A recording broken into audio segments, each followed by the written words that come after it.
Supreme കോടതിയുടെ വിധിയാണ് 1997 വൈശാഖ versus state of Rajasthan എന്ന് പറയുന്ന കേസിലെ വിധി.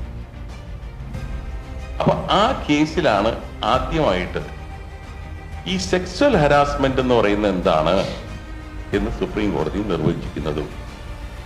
അപ്പൊ സെക്സ്വൽ ഹരാസ്മെന്റ് നടന്നാൽ എന്ത് ചെയ്യണം എന്നുള്ള ഗൈഡ് ലൈൻസ് കൊടുക്കുകയാണ്. സ്ത്രീകളുടെ മാത്രം സംരക്ഷണത്തിന് വേണ്ടിയുള്ള ഒരു നിയമം, അത് തൊഴിലിടങ്ങളിൽ. അപ്പൊ തൊഴിലിടങ്ങളിൽ സ്ത്രീകളെ സംരക്ഷിക്കുന്നതിനുള്ള ഒരു നിയമം ഉണ്ടാക്കണം. പക്ഷെ ആ നിയമം വരുന്നവരെ ഇവിടെ ഒരു ഗ്യാപ്പ് ഉണ്ട് അല്ലേ? അപ്പോൾ സുപ്രീം കോടതി ആർട്ടിക്കിൾ 142 അനുസരിച്ച് നിയമം ഡിക്ലെയർ ചെയ്യുക. അതാണ് വൈശാഖ ഗൈഡൻസ്.